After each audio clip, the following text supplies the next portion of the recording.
خۆشەویستانی کورسات نیوز سڵاوتان لێبێ بە خۆشحاڵیەوە لەگەڵ هاوکارانم پانۆڕامەیەم شەوتان پێشکەشەکەین. بزوتنەوەی گۆڕان سێم هێزی هەرێمی کوردستانە. دوێنێ کە هەفتەی شوبات بوو لە ساڵی 2009 دەستپێکی خۆپیشاندان بۆ ئەو کات زوتنەوەی گۆڕان لە ئەوجی هێز و قووەت و گۆڕانکاریدا بوو، داوای گۆڕانکاری سیستم و حکومڕانی هەرێمی کوردستانی دەکرد. بەڵام ئێستا بزوتنەوەی گۆڕان بەشداری حکوومەتە. دوو بۆچوون هەیە لە ناو لایەنگرانی بزوتنەوەی گۆڕاندا، یاخود ڕاستتر بڵێین هەڵسوڕاوانی بزوتنەوەی گۆڕاندا. بەشێکیان ڕەخنە لە بەرنامەی ئێستای سیاسی بزوتنەوەی گۆڕانەگرن، بەشێکیشیان پشتیوانیەکەن. بزوتنەوەی گۆڕانیش خۆی قسەی بۆ هەردوو بۆچوونەکە هەیە. بۆچوونی بزوتنەوەی گۆڕان دەربارەی حکومڕانی لە ئێستادا، دەربارەی دۆخی هەرێمی کوردستان، دەربارەی پەیوەندیەکانی نێوان هەرێمی کوردستان و بەغدا، پەیوەندی بزوتنەوەی گۆڕان لەگەڵ هێز و لایەنە سیاسەکان بەتایبەتی هێزە سەرەکیەکانی وەکو پارتی و یەکێتی و هێزە ئۆپۆزیسیۆنەکان و بەرامبەر بە نیگەرانی و ڕەخنەکان کە خۆیان لەسەر ڕەخنە دروست بوون. هەموو ئەوانەم شەو لەگەڵ وتەبێژی فەرمی بزوتنەوەی گۆڕان تاوتوێکەین بە میوانداری بەڕێز لێر عەبدولخالق، وتەبێژی فەرمی بزوتنەوەی گۆڕان. کاک لێر زۆر بەخێر بێت. سپاستان باش. شەوی بەڕێستان، سەرەتا ئەمەوێ تێڕوانینی ئێوە لەسەر دۆخی سیاسی هەرێمی کوردستان بەگشتی لە بارە جیاجیەکان بزانم. پرسیارێکی مەتاتیە هاوکاری بەڕێستەکە بۆ ئەوی چینە ناو کۆمەڵێک بابەتی ترەوە. بەڵێ شەوتان باش. طبعاً شەوی بەڕێستان، ئێمە ئەبێ بڵین بەداخەوە دۆخی سیاسی، دۆخی کارگێڕی و دارایی، دۆخی ئابووری هەرێمی کوردستان دەرگیری کۆمەڵە کێشەی بنیادیە. بنیادی بۆ مانایی لەگەڵ دروستبوونی ئەزمموی هەرێمی کوردستان لەنەوە یەکەوە لەگەڵ یەکەم انتخاباتی پەرلەمانی کوردستانەوە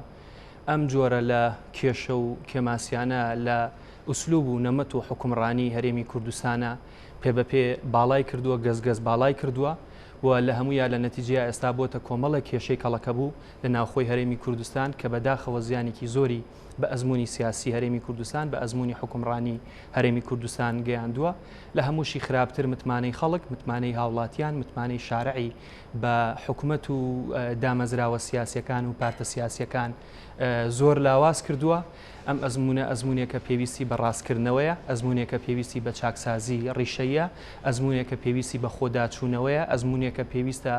سەیری ڕەخنە و گلەی و گازندەکانی خەڵک بکە و لە بەرمەبنای ئەم ڕەخنە و گلەی و گازندانە خۆی باش بکە. ئەم ئەزممونە بەرهەمی خەبات و ماندووبوونی 100 ساڵی میلەتەکەمانە، بەروبوومی خوێنی هەزاران شەهید و خەڵکی تێکۆشەر و دایان قوربانی دانی میلەتەکەمانە. پاراستنی ئەم ئەزممونە ئەرکی سەرشانی هەمومانە، بەتایبەت ئەو حەزبە سیاسیانی کە ئێستا پێگە و سنگ و قووەتیان لە ناو حکوومەت و حکومڕانی زیاترە. پێویستە هەمومان وەگەڵی خاڵ بخینە سەر پیتەکان، بەجددیە لەم قۆناغەیە بیر لە چاکسازی ڕیشەیی بکەینەوە. مەسئولیەتی یەکێتی و پارتی لە مەسەلەی چاکسازی ڕیشەیە لە هەمویان قورسترە، چونکە ئەوانن چەکیان هەیە، ئەوانن لەسەر ئەرزی واقع کە ئەتوانن دەستبەرداری بەشێک لەو پرۆسێسە بن کە وەکو جۆرێک لە کێماسی بۆ سیستمی حکومڕانی هەرێمی کوردستان خوێنرێتەوە. بۆیە ئێمە لەگەڵ ئیسلاح و چاکسازین، لەگەڵ بەرنمەیەکی چاکسازیین و لەگەڵ ئەوەین کە بە بەرنمەیەکی نیشتیمانیشەوە مخاتەبەی بەغا بکەین، لەگەڵ بەغا ڕێک بکەوین، گوێ لە گلەی و گازندەکانی خەڵکی خۆمان بگرین، بەسەر کێشەواریشەکانە زاڵ بین و بەجددی دەست بە محارەبەی فەساد بکەین لە هەرێمی کوردستاندا. کاک دێر، ئێوە بەشێکی کە چوونە ناو حکوومەتەوە لە کابینەینەوە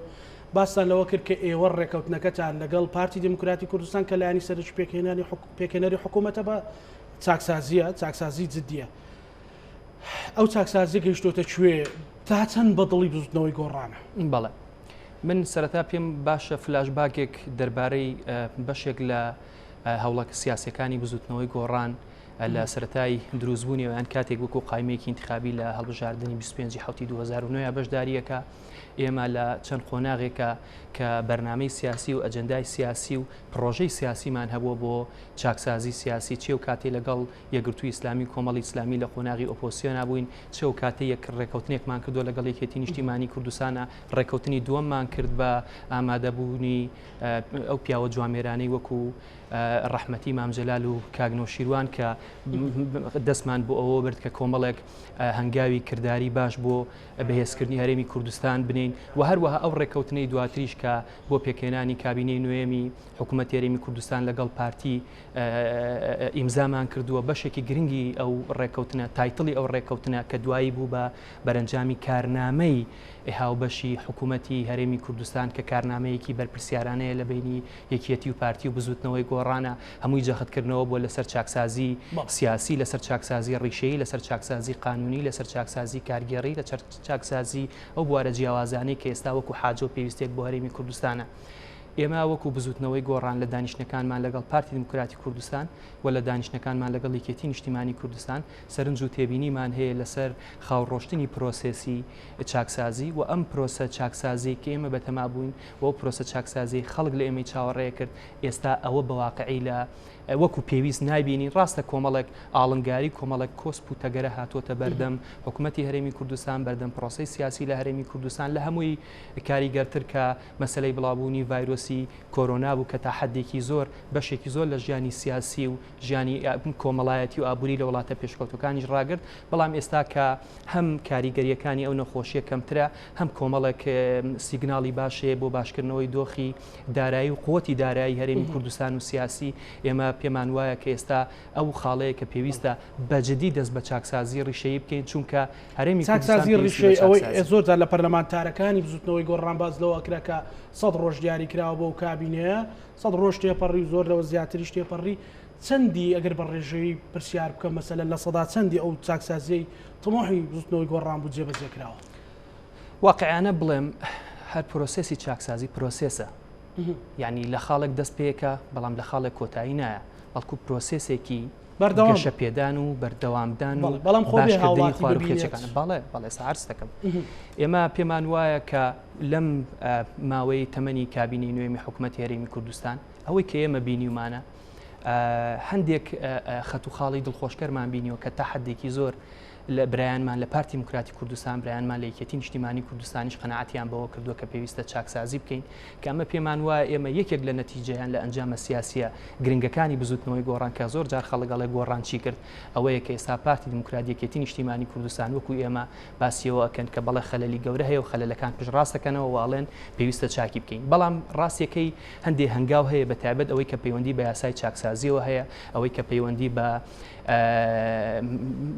بڕینی موچەی نایاسایی کۆمەڵە خەڵکەوە هەیە واروها ئەوەی پەیوەندی بە ئیسلاحاتی مالیەوە هەیە ئەوەی پەیوەندی بە ڕێککردنەوەی کاروباری مالی و کاروباری ئینی خاڵە سنووریەکانەوە هەیە ئەوەی کە پەیوەندی بە شەفافەتی دۆسیەی نەوتەوە هەیە ئەم خاڵە لای ئێمە زۆر زۆر گرنگە کە پێمان وایە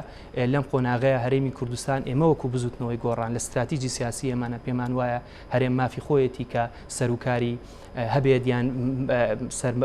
سەروەت و بڵین سامانە سروشتیەکانی خۆی دەستی بەسرە ڕابگاوە بەکاریان بێنێ بەڵام ئەبێ شەفافیت هەبێ ئەبێت تۆ بزانی نەتیجەی نەوت فرۆشتن و نەتیجەی ئەم سامانە سروشتیە ببێتەوە خێر ببێتەوە پارە ببێتەوە بە پارو بۆ سەرسفرەی خەڵک لەبەر ئەوە یەکێک لەو خاڵە گرنگانی کە من پێم خۆشە لێرەیە ئاراستەتان بکەم ئەویش ئەوەیە کە پێویستە دوو بابەت هەیە کە ئێمە بە نەزەری اعتیبار وەریەگرین یەکەم مەسلەی شەفافیت لە داهاتی نەوتووە شەفافیت لە داهاتی خاڵە سنووریەکان. بەڵێ کاک لێر هاوڵاتی موچەخۆر و بازار کاسبکار ئەوە ئەبینێ کە ئەچێتە گیرفانی بەڕاستی موچەخۆر ئەڵێ بە کابینەی نۆ بە پێکێنەرەکانی هەر لایەنێک بەشدارە هەر ئەویان لێبینی و کە موچەی بڕاو موچەکەی بۆ بە 55 ڕۆژ و بۆ بە 6 ڕۆژ و تاخیرتریش یعنی ئەمە پێیان وایە کە تاکە چاکسازی کرابێت لەسەر گیرفانی موچەخۆر و بازار کراوە ینی ماعدای ئەوەی کە ئێستا دەنگۆیەک هەیە بەڵکو ئینشاڵڵا وابێت کە ئەم مانگا لە کاتی خۆیان موچە دابش بکرێت یعنی پێت وایە ئەمە مەسەلەن ئەمە دەستکەوتە یان ئەمە چاکسازیە حەق لای خەڵکە و خەڵک مافی خۆیەتی کە داوای ژیانێکی باشتر بکە خەڵک مافی خۆیەتی داوای ئەوە بکە سەری مانگ موچە وەربگرێ بەبێ لێ بڕینەوە خەڵک مافی خۆیەتی کە دامەزراوەکانی حکومڕانی شەفافتر بن بە پرسیارانتر مامەڵە بکەن خەڵک مافی خۆیەتی کە بەشداریکی کاراتری لە ژیانی گشتی هەبێ خەڵک مافی خۆیەتی کە توانای دەربڕینی ناڕەزایەتی و ڕەخنە و ڕادەربڕینی هەبێت لە هەمووی گرنگتر مەسائلێکیان کە پێ وترێ مافێکی ئابووری خەڵکێک کە تۆ ئیشەکە لە مواساتی حکومەتە حەقی خۆیەتی دوای 30 ڕۆژ ئەگەر مانکە 31 لەسەری مانگا موچە وەربگرێت حەقێکی مەشروعی خەڵکی کوردستانە و ئێمە وەکو بزوتنەوەی گۆڕان یەکێک لە خاڵەکانی ڕێکەوتنمان لەگەڵ پارتی دموکراتی کوردستان نەک تەنانەت ئەوە بوو کە موچە لە کاتی خۆیان بدرێ بەڵکو پاشەکەوتی موچە شەڵ بگیرێ بەڵە بەداخەوە بە خۆشحاڵیەوە کە ئێستا هەم حکوومەت و هەم وەزارەتی دارایی و ئابووریش ڕایەگەێنن کە لەمە دواتوانن 25 مانگ هەموو 25 مانگێک موچە بن کە ئەم ڕۆژ وابزانم وەزارەتەکە بڵاوی کردوێتەوە کە بە لێبڕینی 121ەوە ئەمە پێمان وایە ئەگەر دۆخی داهاتی هەرێمی کوردستان بەرەو باشتر بووە بڕوە یەکێک لەو داوایانەمانەوەی کە حکوومەت هەرێمی کوردستان چاو بە لێبڕینی پاشەکەوتی موچە بخشێنێتەوە بۆ ئەوەی بەشێکی زۆر لە فەرمانبەرەکانی ئێمە خەڵکی ئێمە کە ئەمە تاکە سەرچاوی ژیان و معیشەتێتی تۆزێک ئاهێک دوای ئەم چەند ساڵە لە ناخۆشی و ناهەمواری ئەو قەیرانە قوڵە دارایی و ئابووری لەسەر شانی خەڵکە کە بێگومان ئێمە مەسئولین کەوەی لە ناو حکومەتا بەشدار بن ئەمە کۆتایی پێ بهێنرێ و یەکێکە لە ئەولەوێتە گرنگەکانی بەردەمی حکومەت کە حکومەت توانێت مانگانە موچە بعد لە کاتی خۆیان باشە کاک لێر ئێستا ئێوە وەزارەتی داراییتان هەیە و ژمارەیەک وەزیرتان هەیە بەڵێ جگە لە بریکاری وەزیر و جێگری سەرۆکی هەرێمەوەنە ئاگەتە لە مەلەفی نەوتە مەسەلە مەلەفی نەوتێکێکە لە مەلەفە قەبەکان و کە لە مەلەفە گەورەکان و زۆر لە شارەزان بازلەوەکە ئەگەر بێت و نیەتێکی ڕاستەقینە هەبێ حتا لە خودی سەرۆکی حکوومەتیش لە ئاخر پرس کۆنفرانسەوتی ئێمە بڕیارمان داوە پێداچوونەوە بکەین بۆی بتوانین داهاتی نەوتمان زیاتر بۆ بێتەوە ئێوە ئاگاتان لە مەلەفی نەوت وەکو فەرمیان بزوتنەوەی گۆڕان مەلەفی نەوت دۆسەیەکی ئالۆزە و بەشێکە لەو سێکترانەی کە هەندێک جار یان بڵین لە دروستبوونیەوە نەوعانما بە جۆرێک لە جۆرەکان تاریکێنراوە بەرپرسی سەرەکی لەو مەلەفە پارتی دموکراتی کوردستانە بەڵام بە تەنیشتی شێکێتی نیشتیمانی کوردستان چکە بە درێژایی ئەو حکومڕانی کە هەیە ئەوان لە ئێمە زیاتر ئاگاداری و مەلەفە بوون ئەوەی قسەی ڕسمی ئێمە ئەوەیە ئەو مەلەفە داهاتەکەی شەفاف نییە داهاتەکەی بۆ خەڵک ڕوون نییە کاتێک خەڵک ڕخنە و لێگرێ لە حکوومەتەکە و ڕازی نیە لە حزبەکە و ڕازی نیە لە ئەدای بەرپرسەکانە ڕازی نیە چکە هەزەکە شەفافیت نییە هەزەکە شتێک گەشارێتەوە ئەگەر ئێمە نێتمان باشە لەگەڵ خەڵکی خۆمان ئەگەر ئەو دەخیلەی هەمانە کەخی خەزێنەی میلەتە و حەقی و میلەتەیە بەڕاست و ڕەوان چەنی تایە دابەش یەکەینەوە بەسەر میلەتەکەی خۆمانە بێگومان خەڵکیش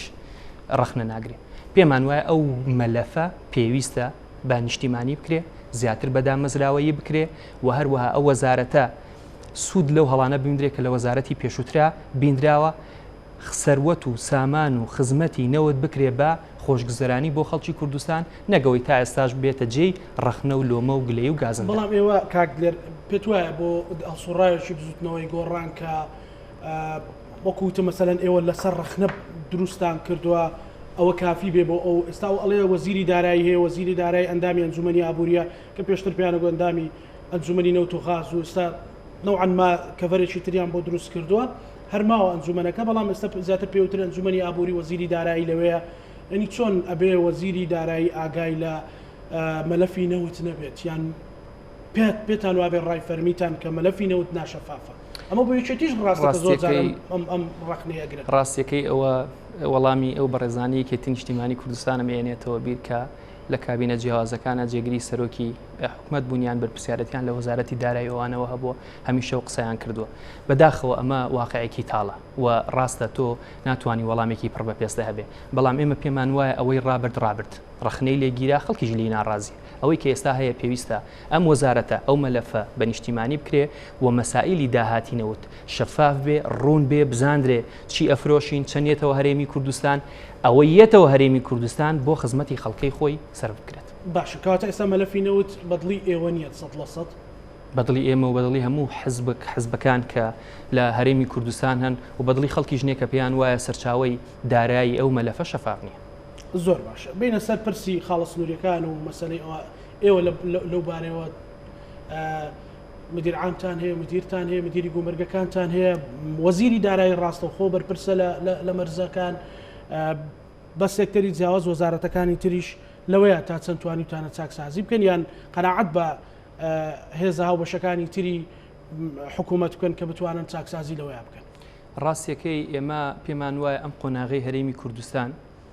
پێویستی بە ڕوحیەتێکی یەکگرتوو بە یەکەوە ئیشکردنە و پێویستی بە هاندانی پۆزەتیفانەیە چی بۆ یەکێتی نیشتیمانی چی و پارتی دیموکراتی کوردستان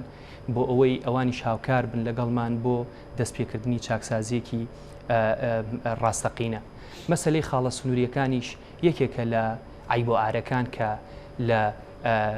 چوارچێوەی ئیداری و کارژێڕی هەرێمی کوردستانە وەکو خاڵێکی عیبە لەسەر ئەم ئەزمونە سەیرەکرێت. لەو چوارچێوەیە چ تیمەکەی ئێمە لە حکوومەتی هەرێمی کوردستان، چ تیمی ئێمە لە پەرلەمانی کوردستان، چ تیمی ئێمە لە ئەنجومەنی پارێزگاکانی هەولێر و سلەیمانی دووهۆکیش قسەیان کردووە. هەر بلی مناسبەمێ ئەم شتەشە پێ بڵێم نیوەی زیاتری فراکسیۆنەکەی ئێمە لە پەرلەمانی کوردستان سکاڵای یاسایی تۆمار لەسەر تۆمار کراوە هەکە بەشێکی پەیوەندی بە بڵاوکردنەوەی بەشێک لەو زانیاریە پەنهانانەوە هەیە کە پەیوەندی بە خاڵە سنووریەکانەوە هەیە. ئێمە پێمان وایە جگە لە دوای مەسائلی مەلەفی نەوت چاکسازیکردن و ڕێکردنەوەی کاروبارەکانی خاڵە سنووریەکان پێویستە ئەولەویەت بێ کاڵم خاڵە سنووریەکان مەبەستمان لەو خاڵە سنووریانەیە کە لە ژێر جۆرێک لە قەڵەمڕەوی حکومرانی یەکێتی نیشتیمانی کوردستانە هەیە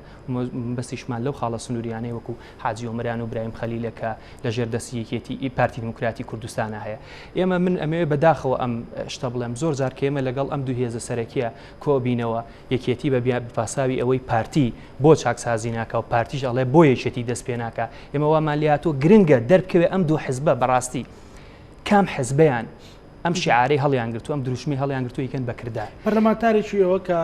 کاک عەلی بوو پێم وایە لەماوەی ڕابردوو 2000 وتی تا ڕادەیەکی زۆر لە پەروێزخان و باشماخ ئەو کێشە و گرفتانە چارەسەر کراون. یعنی کەواتە ئەوە لێرە دەرەکەوێ مەسەل ئەگەر قسەکە لەسەر یەکێتی بێ هەنگاوێک درراوە لەو سنوورە تا چەند شوێنەکانی تر ئەگەر هەنگاوێک نرابێ زۆر جێی دڵخۆشیە و زۆر جێی دەستخۆشیشە. من هەر پێش بەرنامەکەی ئێوە لە کۆنتاکتا بووم لەگەڵ چەند بەڕێزێک لە ئەو برادرانەی نوێنەری ئێمە لە ئەم دامەزراوانی چاودێری و تەشریعەوانە کۆمەڵە معلوماتیان پێوتم بۆ ئەویان پشتڕاست کردەوە کە بەداخەوە دۆخەکە بەردەوامی هەیە ڕەنگە لە شوێنێک بۆ ماوەیەک تۆزێ باشتر بووێ بەڵام تا ئێستا ماوە. من ڕووی دەمم لە هەردوو هێزەکەیە کە ئەوان لەسەر ئەرزی واقعن و ئەوان هێزی چەکداریان هەیە و ئەوان ببورنکەوە ئەڵێم بەشێک لەم ڕێکارە ناق و قانونیانە ئەوان لی بەرپرسن لەبەر خاتری مەسلحەتی ئەم میلەتە لەبەر خاتی گەڕانەوەی متمانەی خەڵک بۆ سوڵتەی سیاسی بۆ حزبەکان دەستبەرین بۆ چاکسازی واز لە ئەوە بێنین کە لە مەسلحەتی 500 کەس 1000 کەس دەین کە لە ناو ئەم حیزبانەیە ئەم دوو حیزبەیە مستەفیدن ئەوە بگەڕێنینەوە ئەو متمانە بگەڕێنینەوە کە بۆ سەدان هزار کەسە لە هەرێمی کوردستان ئێستا کاتی ئەوەیە. کاک لێر لە گەرمەی هەفتەی شوباتە خۆت بیرتەوە هەمومان بیرمانە و کاتە زوتنەوەی گۆڕان دروشتبێەوە بوو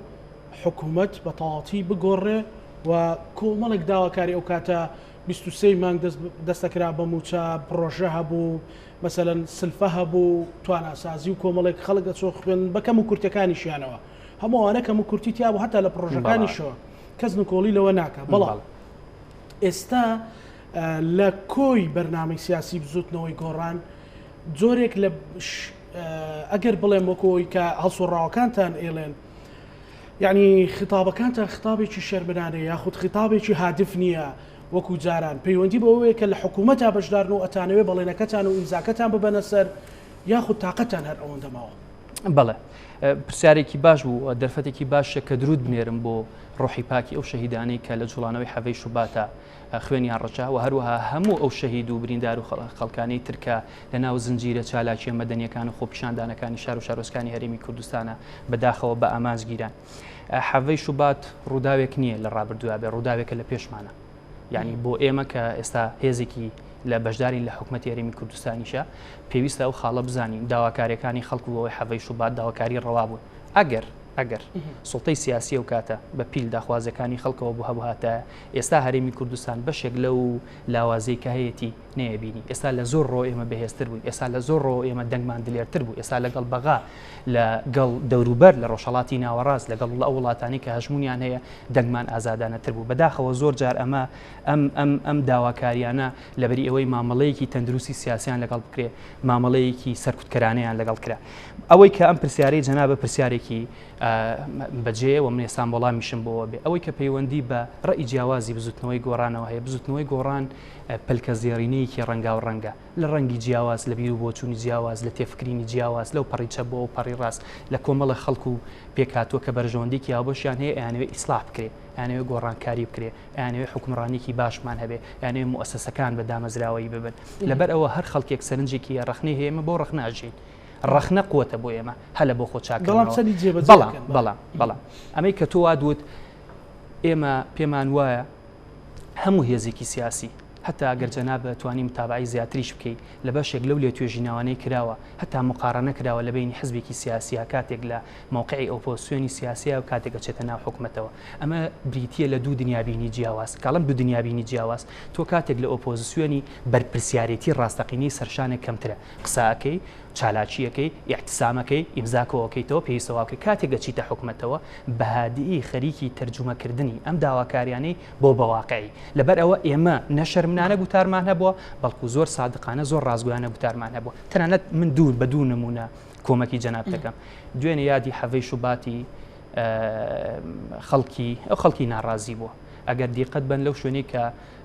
یادەکەی تیاکراوەتەوە بەرەو ژووری سەدانەوەتی دیسانەوە خەڵکانە بوون کە ئێستا لە ناو گۆڕان و لە قائیدەی گۆڕانائیژەکەن بۆیە ئێمە نەکشەرم لەوە ناکەین ئەوە بەشێکە لە ڕۆژە زێڕینەکانی خۆمان ئەمە بەشێکم بەشی دووەم یەکێکی تر لەو نمونە زیندوانە مەسلەی کەیسی دادگاییکردنی پێنج چالاکوانی بادینان بوو منەمێ لە سەرەوە بە پرسیارێکی تایبەت وەڵامی ئەو پرسیارە تایبەتەش دەدەمەوە سەرۆکی فراکسیۆنەکەی ئێمە ئەندامی فراکسیۆنەکەی ئێمە بزوتنەوەی گۆڕان بە شێوەیەکی ڕسمی بە دەنگێکی دلێر جەختی کردوێتەوە لە هەمان ئەو استراتیجە سیاسی کە پێشتر لە 2009 لە 2012 و تومانە یعنی ئێمە ڕاستە لە حکومەتا بەشدارین بەڵام بۆ ڕۆژنامەنووسێک کە بە شێوەیەکی پرۆفیشناڵ و بابەتیانە چاودێری و هەڵسەنگاندنەکە بۆ ئەدای حزبە سیاسەکان سەیری گوتاری فەرمی ئێمە بکە سەیری لێدوانە ڕسمیەکانی ئێمە بکە سەیری بەیاننامە و ڕاگەندراوەکانی ئێمە بکە و بەراوردیان بکە بۆ ساڵانێک ئێمە بزانن ئێمە کە لە حکومەتا بووین ئایا ئەوەی خەڵگەڵە بێدەنگ بووین نەخێر ئێمە حکومەتەکەین بە سەنگەری بەرگریکردن و خزمەتکردنی خەڵک سەنگەری بەرگریە کە بەڕێزت وتت ئێمە تەرجەمەی ئەو ناڕەزایانە ئەکەین لە ناو حکوومەتە بەڵام بۆچی هێشتا ناڕەزایەتەکان ئێستا لە خودی بزوتنەوەی گۆڕان زۆر زیاتر بوون خەڵگەڵە نەیانتوانیوە تەرجەمە بکەن خەڵک نیگەرانە لێتان مەسەلەن ئەڵێ ئەوەی کە ئێمەتان هێنا لە حەفدەی شوباتەوە بۆ بەڵێنەکانی تر بەڵام بەڕاستی وەخۆی تەرجەمە نەکراوە ئەنیمە قسەی هەڵسوڕاوەکانە بەدەر لەوەی قسەی دەرەوەی یان لایەنگریەشێتی و پارتی و بە مەبەستی شکاندن بێت ئێمە هەر خۆشمان کە لە مەکۆی سەرەکی کۆوە بینەوە نان مەدح و سەنای بزوتنەوەی گۆڕام بکەین ئەسڵان ڕەنگە بە دوای خەڵکێک کابگەڕین کە ڕێکی جیاوازی گوێمان لێبێ ئەم گویانە کە خوا بۆ ئێمەی دروست کردو هەر بۆی دروست نەکە حەزمان لەو قسانە بێ کە ئەمانەیە خەڵک ئەوەمان پێ بڵێ نەخێر ئەوەی کە ئەشمان هێشێنێ ئێمە پێمان وایە باشترین خزمەتی ئێمەکە ئەوەی کەرنیگەرانی هەیە ڕخنەی هەیە بەڵە پێمان وایە دۆخی سیاسی هەرێمی کوردستان بە شێوەیە کە بەشێکی گرنگ لە ئامانجەکانی بزوتنەوەی گۆڕان نهاتوتە دی بەشێکی گرنگ لەوەی کە پێوترێ چاکسازی ڕیشەی نەکراوە بەشێکی گرنگ لەوەی پێوترێ بە نیشتیمانیکردنی پەیوەندیەکانی هەرێم و لەگەڵ بەغا نەکراوە بەشێکی گرنگ لەوەی کە پێوترێ بەڕاستی گەڕانەوە بۆ خەڵکو بە داواکارەکانی خەڵک نەکراوە بەڵام ئایا هێزێکی سیاسی وەکو بزوتنەوەی گۆڕان هێزێکی مەدەنی هێزێکی بێچەک هێزێک کە بڕوای بەشتی سلمی هەیە بە منتیقی گفتوگۆ و سیاسیانە لەگەڵ یەکێتی و پارتی ئەچێتە حکومەتەوە و دانوستانەکە توانا و دەسەڵاتەکەی بەو پێوەرەیە یان بۆ قەبارەیە کە خەڵک دەنگی پیاوە و ئێمە حەجمی ئێمە ئەو حەجمەیە کە بۆ نمونە لە پەرلەمانی کوردستان 12 کورسین ڕاستەگە لێم پرسی بڵێ ئایا بەڕاستی ئەوە قەبارەی ڕاستەقینی بزوتنەوەی گۆڕان ئاڵم نەخێر بەڵام ئێمە پشتمان ئەسوورە بە خەڵکی خۆمان و تەسەوریشمان وایە بەشێک لە مەترسیەکان کە لەسەر هەرێمی کوردستانە بای ئەوەی تیاابێکی یەکێتی و پارتیش ملبەن بۆ چاکسازی بەڵام ئەم قسەی کە یەکەم مەترسی هەرە گەورە لە ناوخۆی هەرێمی کوردستانەوە چکە کاتێک ڕەوایەتی حکم کاتێک خەڵک لێو ڕازی نەبێ ئەوە مەترسیە گەورەکەیە نەگەڵ مەترسیانی کە لە دەرەوە باسی بینە سەر و مەلەفە کەوتم پرسیاری تایبەتی لەسەرەکەی مەسلەی ئەو دادگاییکردنی پێنج ڕۆژنامە نووسێ دادگام و بەرری خۆی هەیە ئەڵێ ئەوانە ئاسایشی نیشتیمانیان تێکداوە بەڵێ زتوتت کە ئێمە نیگەرانیمان هەبووە ئێمە ناڕزاییمان هەبووە و فراکسیۆن وەکو بزوتنەوەی گۆڕان هەرکەس لە ئاستی خۆی کە وجدانێکی ئینسانی هەبوو بێت ناڕزا بۆ ئیدانی ئەم مۆزوعی کردووە بەڵام بۆ بزوتنەوەی گۆڕان کە لە حکوومەتا بەشدارە تەنها ناڕزایی و ئیدانەکردن بەسە لە استراتیجی سیاسی بزوتنەوەی گۆڕانە مەسلەی سربەخۆبوونی دەسەڵاتی قەزا دەستگای قەزا سربەخۆ بوون پیشەیی بوون بێلایەن بوون خاڵێکی جەوهەریە و ئێمە پێمان وایە دەسەڵاتی قەزا و دادگاکان و دادوەرە بە ڕێزەکان مڵکی هەمومانن پێویستە قانون پەیڕۆ بکەن ئەم قانونە بۆ خۆیان ئەم قانونە بۆ خەڵکیش و دژی هەر جۆرە دەخالەت دەسوەردانی لە کاروباری دادگاکان و لەگەڵ سەروەری یاسایە و لە ڕاگەاندراوی ڕسمی ئێمەشا لەسەر ئەو کەیسە ئەم بابەتە بەڕاستی گەیاندومانە پێویستە خەڵکی هەرێمی کوردستان و پێویستە ئێمە کە بە جۆرێک لە جۆرەکان لە حکومڕانیین دەرفەتی زیاتر بە ئازادیە گشتیەکان بین ئەم پرسیارەی تۆ دەرگا بەسەر وەڵامێکی گرنگی ژەکاتەوە کە من پێم خۆشە ئێمە وەکو ڕێی خۆمان وەکو بزوتنەوەی گۆڕان لەسەر چەمکی ئاسایشی نیشتیمانی یان چەمکی ئاسایشی هەرێم ئێمە ڕاستە کاڵی ئاسایشی هەرێمیان ئاسایشی نیشتیمانی دیوێکی ئەم نییە بەڵام ئێمە پێمان وایە هەرە و دیوە نییە بەڵکو کۆمەڵە فاکتەر هەیە کە تەواوکەری دۆخی ئاسایشی هەرێمی کوردستانن فاکتەری سیاسیە فاکتەری ئابووریە فاکتەری کۆمەڵایەتیە تۆ بڕوانە لە هەموو ئەو وڵاتانەی بێکاری و هەژاری و نەداری زیاد دەکا زمینە سازیەکری بۆ پەشێوی کۆمەڵایەتی لە هەموو ئەو وڵاتانەی گەندەڵی تەشەنەی بێشومارەکە دەرگاکاتەوە بۆ تەقینەوەی کۆمەڵایەتی لە هەموو ئەو وڵاتانەی ئازادی گشتی یەخنکێندرێ ئازادی شخصی یەخینکێندرێ ئازادی مەدەنی یەخینکێندرێ ڕێگە نادرێ بە چالاکوان و ڕۆژنامەنووس و ڕۆشنبیرەکان تعبیر لە خواست و پێداویستیەکانی خەڵک بکەن دەرگاکرێتەوە یان زمینە سازیەکە بۆ بەرەنگاربوونەوەی سیاسی ئێمە بۆ ئەوەی هەرێمی کوردستان بەهێز بێ بۆ ئەوەی ئەمن و ئاسایشە بێ پێویستە ئەم کێشانە چارەسەر بکەین بە دەیان هەزار خوێندکاری جامیعە و دەرچووی زانکۆ پەیمانگا و ئامادەیەکان بێکارن ئێمە لە حکومەت چی بۆ ئەم کەیسە بکەین چۆن بتوانین فەساد لە سنوورێک لە سنوورەکانە ڕابگرین و لە هەمووشی گرنگتر ئێمە ئەگەر ئەمانەوێ ئاشتی کۆمەڵایەتی جێی ناکۆکی و کێشەی کۆمەڵایەتی بگرێتەوە پێویستە جۆرێک لە دادگەری هەبێ لە دابشکردنی سامانی ئەم وڵاتە بەسەر خەڵکە و هەروە ئەم خاڵە من بۆ ئەم شتانە بۆ جەنابە ئەرزەکەم یعنی ئێمە لە منزومەیەکی نیشتیمانیەوە بۆ پرسا ڕوانین یعنی پێمان وایە سەرکوتکردن پێمان وایە جۆنەگرتن لە خەڵک پێمان وایە خراپ بەکارهێنانی دادگاکان پێمان وایە حزبێک یان دوو حزب یان چەند حزبێک بیانوێ ئەم مؤسسە گرنگە دەوڵەتیانە بەکاربێنن بۆ خۆیان زمینە سازیەکە بۆ پەشێوی گەورەتر کە ئەزمموی هەرێمی کوردستان سەرلەبەری ئێنێتە ژێر پرسیارەوە پێتان وایە لە زاخۆ تا گەرمیان کە مەسنووری هەرێمی کوردستانە مڵکی هەموو کوردستانە یاخود مڵکی حکوومەتی هەرێمی کوردستانە بە حکوومەتی هەرێمی کوردستانی دارەی بدات بەڵێ تەبان بەڵێ حکوومەتی هەرێمی کوردستان ئێوە خۆتان بە پێکهێنەری سەرەکی نازانن بەڵێ یەکی لەلایەنەکان یەکێکنی لەلایەنەکان کەواتە ئەگەر ئەم پێنج ڕۆژنامەنووسا مەترسی لەسەر حکوومەت و ئاسایشی نیشتیمانی دروست بکەن لەسەر ئێوەش دروست نابێت لەسەر حکوومەتەکەی ئێوەش دروست نابێت بۆچی ئێوە ئیدانەیەکەن بەڵام لایەنێکی تر پشتیوانیەکە مەسەلەن بۆ لێرەیە ئەم دووفاقی لە ناو حکوومەتی شایە ئێمە دووڕاییە نەدوو ئێمە بەرپرسین لە هەڵوێستی خۆمان بەرپرسنین لە هەڵوێستی هیچ لایەنێکی تر و کاتێک کە ئەڵێم ئەزمونونەکە سەرلەبەری ئەچێتە ژێر پرسیارەوە ئێمە لەناو ئەم موزاییکەیە بەشێکی ئەزمموی تەبعاً بەڵام مەترسیەکە لەسەر ئەزمونونەکە عامە من مەبەستەکەم ئەوەیە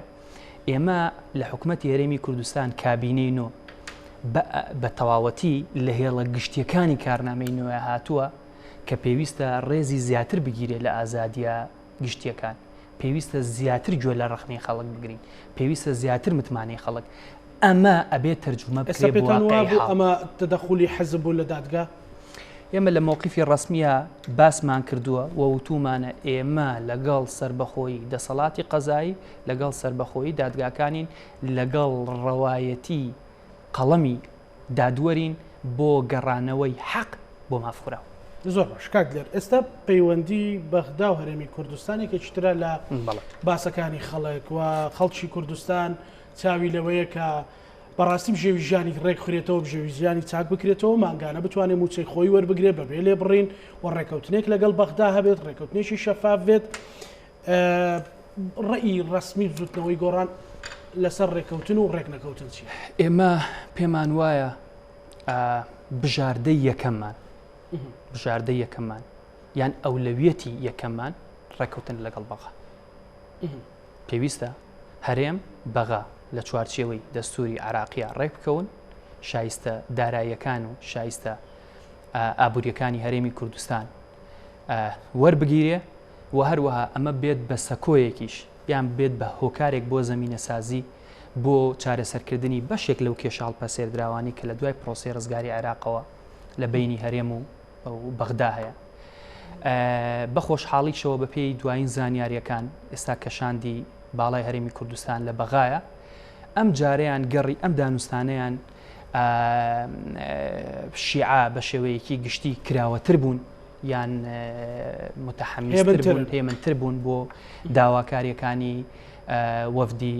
کوردستانی یان بڵێم سیگناڵی دڵخۆشکەرانەتر هەیە کە جۆرێک لە جۆرەکان ڕێکەوتن دروست بێ بەڵام نابێ بیریشمان بچێ ئەم قەزیە هەر تەنیا قەزیەیەکی پەیوەندی بە دۆخێکی کارگێڕی و دارایی و موچەوانەوە نییە بەڵکو زیاتر کێشەیەکی سیاسیشە و ئێستا گەر دۆخەکە بخوێنیتەوە ڕەنگێک بەشێک لەلایەنە سیاسیەکانی عراق بە تایبەت شیعەکانی جۆرێک لە پاشگەزبوونەوەشیان هەبێت لەو جۆرە لە سیستمی فیدرالیزمەی کە کاتی خۆی لە دەستوری هەمیشەیە چەسپێنراوە یعنی مەبەسم ئەم جۆرە لە مەترسیەش کە ئێستا هەیە بەڕۆی هەرێمی کوردستان هەر لەبەر ئەوەیە ئێستا کاتی ئەوەیە هەموو هێزە سیاسی تێکۆشەرەکان تەنانەت لایەنەکانی ئۆپۆزیسیۆنیش ئێمە ئەگەر بڕوامان بە بەشداری سیاسی ڕاستەقینە هەیە ئەو لایەنانەی ڕۆڵی ئۆپۆزیسیۆنی سیاسی ژێڕن نوێنەرایەتی ژمارەیەکی گەورە لە خەڵکەکە پێویستە گوێیان لێ بگیرێ پێویستە لە مەسەلە قەومی و نیشتیمانیەکانیان ڕزیان ڕەکانیان بە نەزەری ئێعتیبار وەربژیرێ بەڵام ڕێککەوتن لەگەڵ بەغا ئەمە بژاردەی یەکەممانە کە پێویستە لەگەڵ بەغا ڕێککەوین کە پێویستە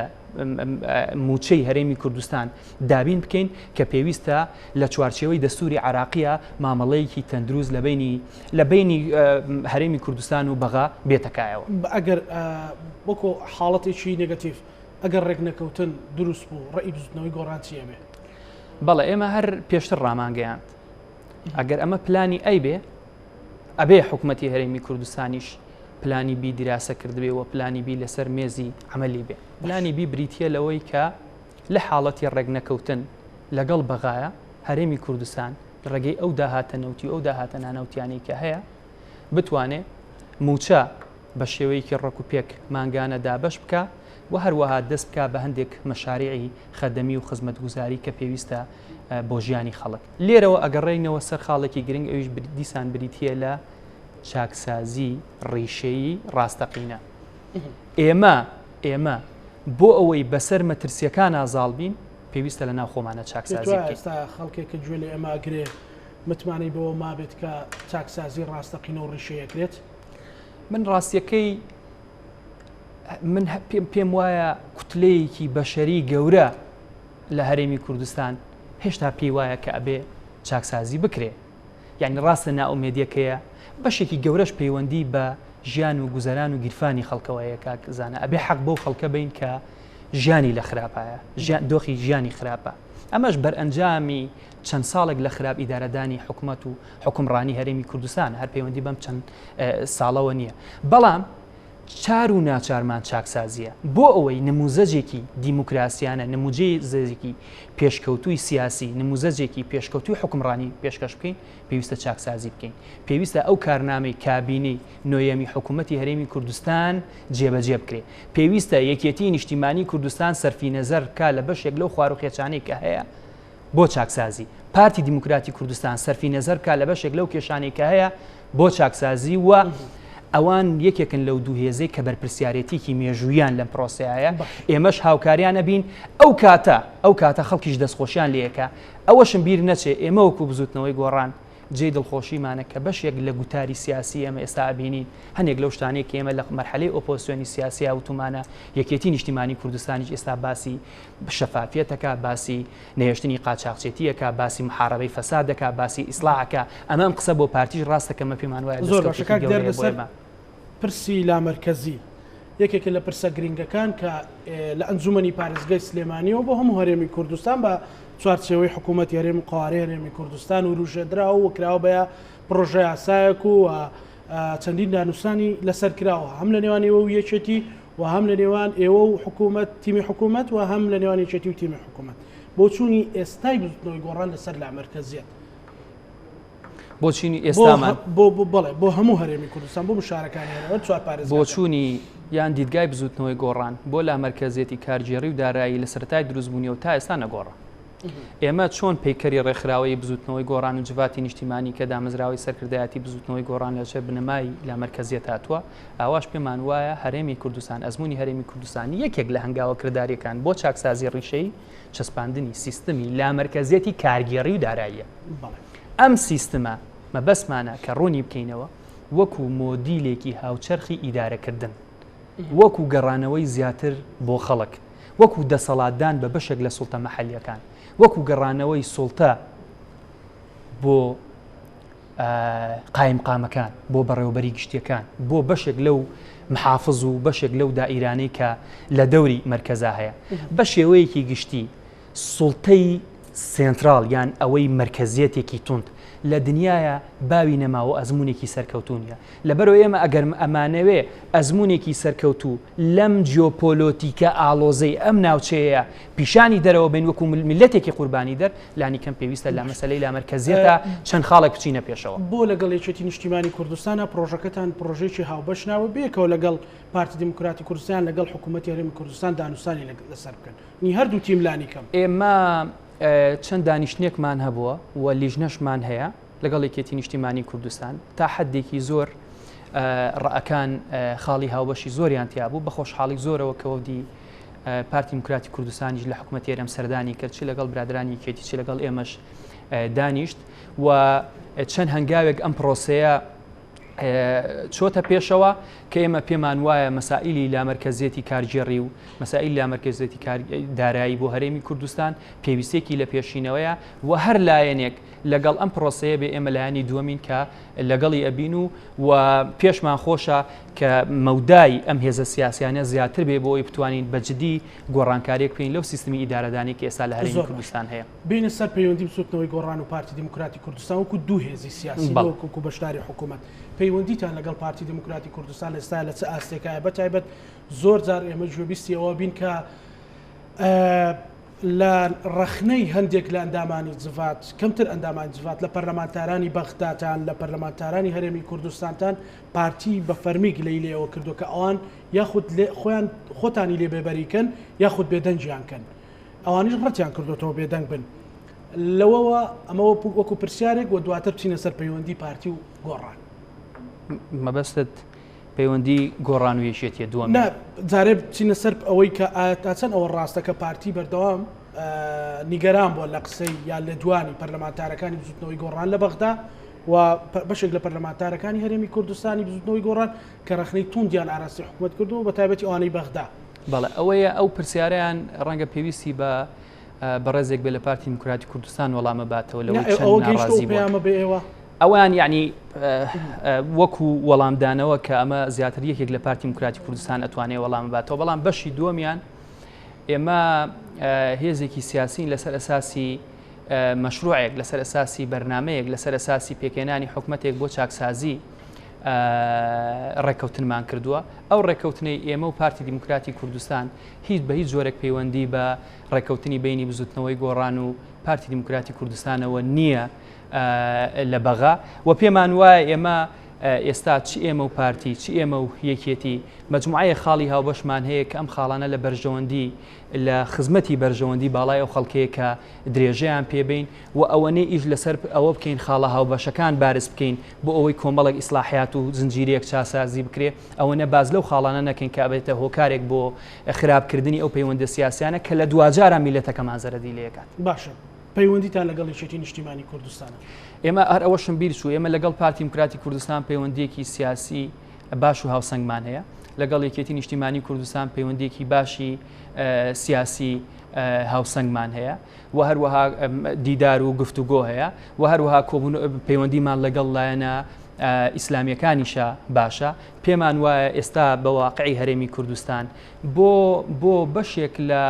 ڕوبەڕووبوونەوەی ئەو مەترسیانەی لە چوارچەوەی دەوڵەتی عراقی فیدراڵیشە با بڵێن ڕوبەڕووی هەرێمی کوردستانە بێتەوە پێویستمان بە یەکگرتوویە پێویستمان بە یەک ڕیزیە پێویستمان بە گوتارێکی نیشتیمانیە بەڵام لە ناوخۆی هەرێمی کوردستانە پێویستە بڕوامان بەوە هەبێ ڕێز لە جیاوازیەکانی یەکتر بگرین ڕێز لە تایبەتمەندی جیاوازیەکانی یەکتر بگرین ڕێز لە ڕێی جیاواز بگرین ڕێز لەو دەنگانەش بگرین کە لە مەسلحەتی ئێمە قسە ناکەن بەڵام قسەکانیان ئەگەر ببێتە فعل و کردار بۆ حکومەت ڕەنگە بۆ خێر و خۆشی میلەتەکە بشکێتەوە کاک دێرە ئەڵبژاردننی پێشوەختە هەیە لە ئارادا ئەگەر بکرێت لەم حاڵەتەیە تا چەند ئەگەرێکی کراوی بزوتنەوەی گۆڕان لەگەڵ پارتی دموکراتی کوردستان هاوپەیمانی هەبێ ئەگەر پارتی داواکارێکی لەو شێوە لە ئێوە بکات ئێمە وەکو بزوتنەوەی گۆڕان بۆیەکی نیشتیمانی کوردستان و لایەنە ئۆپۆزیسیۆنەکانیش بەماش بەڵێ ڕاستە ئێمە وەکو بزوتنەوەی گۆڕان چەند مانگێکە کە لیجان پێکاتووە بۆ تاوتوێکردنی مەسائلی هەڵبژاردننی پێشوەختە ئێمە وەکو بزوتنەوەی گۆڕان ئەبێ ئامادە بین ئەو هەڵبژاردنە لە هەر تەوقیتێکا بکرێت لە عێراقا تۆکو هێزێکی سیاسی بێ ئامادەکاری دەکردبێت تا حدێکی زۆر ئامادەکاریەکان چۆتە پێشەوە ئێمە خۆمان وەکو خۆمان ئامادەین کە بەشداری لەو پرۆسەیە بکەین لەگەڵەوە شاد چەند ئۆپشن و بژاردەیەکمان لە بەردەستێکێک لەوانە ئەوەیە هەموو هێزە سیاسی کوردیەکان بەیەکەوە لە هاوپەیمانێتیەکە کۆبوونەوە یەکێک لە ئۆپشنەکان ئەوەیە کە ئێمە هاوپەیمانێتی بکەین لەگەڵ هێزێکی سیاسی کە لە هەرێمی کوردستانە هیچ یەک لە دەرگای هاوپەیمانەتیمان دانەخستووە و ڕەنگە بڵێن لەگەڵ یەکێتی نیشتیمانی کوردستان چەند دانیشتنێکی بیدایی باشمان هەبووە جۆرێک لە لێک تێگەشتن هەیە بەڵام نەگەشتوین ئەنجام لەگەڵ پارتی دموکراتی کوردستانە ئەگەر هەیە ئەگەرێکی کراوی ئەوەی هاوپەیمانی بکەن ئەگەر تەڵەبتان لێ بکرێ و یان خواستەکانتان جێبەجێ ئێمە وەکو بزوتنەوەی گۆڕان لەبەر مەبنای ڕۆیایەکی هاوبەش مەشروعێکی نیشتیمانی بۆ چەند ساڵی داهاتووی عێراقا هەر هێزێکی سیاسی کە بڕوای هەبێت بەو بەشێک لەو استراتیجە سیاسی کە ئێمە هەمانەوە خزمەتەکە بۆ پاراستنی مافە سیاسی و ئابووری و کۆمەڵایەتیەکانی کورد لە چوارچەوەی دەوڵەتی عێراقی فیدراڵە ئەگەر کراوەیە بۆ هاوپەیمانێتیکردنی یان نەکردن زۆر باشە چەند پرسیارێکی هەڵسوڕانی بزوتنەوەی گۆڕان لە یەکەم لەو چەخولەکەی ماومانە باس لەوە کرێت کە بەشێکی زۆر لە تا خانەی ڕاپەڕاندنی گرتەوە نیگەرانن مەسەلەن کەسایەتی و ئایکۆنی گەورە گەورە لێتان زویر بوون هۆکارەکەی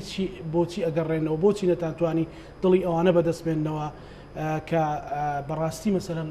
خەڵکی وەکو ئەوی هەڵسوڕانی بزوتنەوەی گۆڕانەڵی خەڵکی زۆر دیار و بەرچاون و زۆر خزمەتی بزوتنەوەی گۆڕانیان کردو مەسەلەن لەوانە هەمویان هاوڕێی تۆن عەدنان عوسمان بەڵێ کاک شەماڵ مەسەلەن خەڵکی تر بزوتنەوەی گۆڕان لەو تەمەنە ئیژانی سیاسیە قەرزاری کۆمەڵی خەڵکێکی زۆر زۆرە لە هەرێمی کوردستان کە عالەمەکەی یان بڵین ئاڵاکەی گۆڕانی بەرز کردوتەوە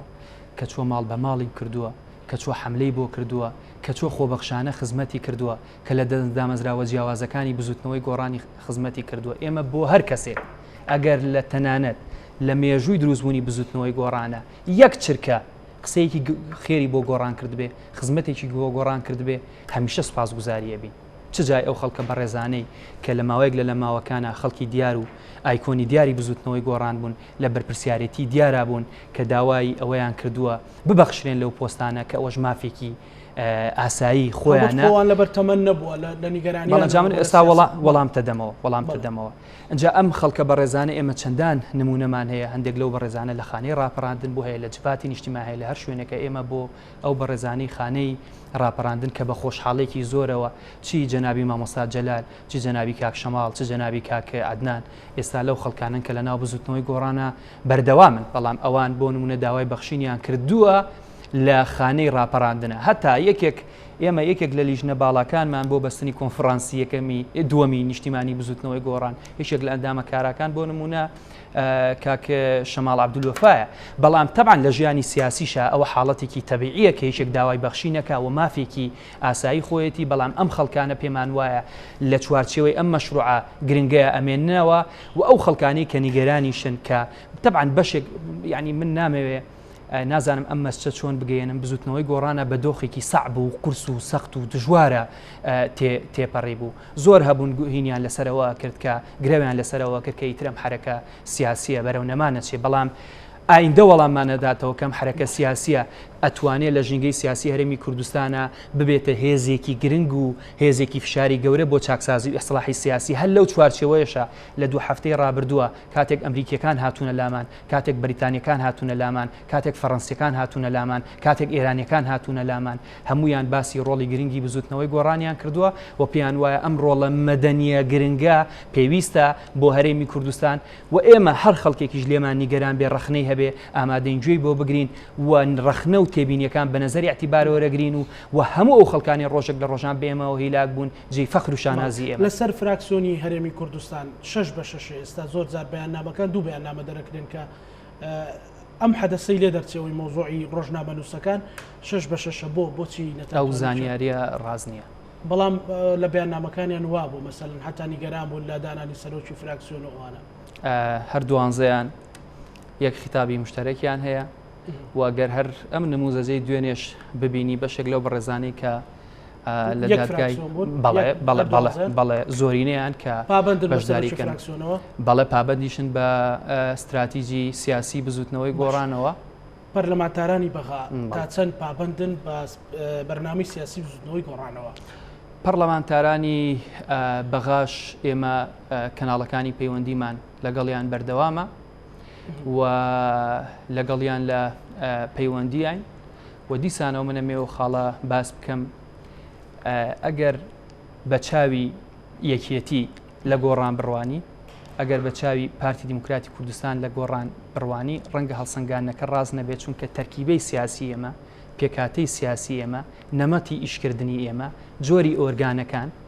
پەیوەندیەکی یعنی هەمان ئەو شتەنێک کە بۆ نمونە لەناو حزبێکی و پێکەتی نیشتیمانی هەیە لەناو بزوتنەوەی لەناو پارتی دیموکراتی کوردستان هەیە بۆیە بەشێک لەو نیگەرانیانە بەشێک لەو جیاوازانە لە کۆتایی بێتەوە بەقوت بۆ بەهێزم پرسیاری هەڵبەتە گۆڕانیشە مەسەلەن من وەکو ڕۆژنامە نووسێک لێرە لە بەڕێستەکەم بۆ چوونەکانی کا غاڵب و کا گۆشار بە تایبەتی تعبیرەکەن لە بزوتنەوەی گۆڕان مەسەلەن لە کۆی پرسەکانە کە بۆ چوونی تایبەتی خۆیان هەیە ئێمە هەر کەسێک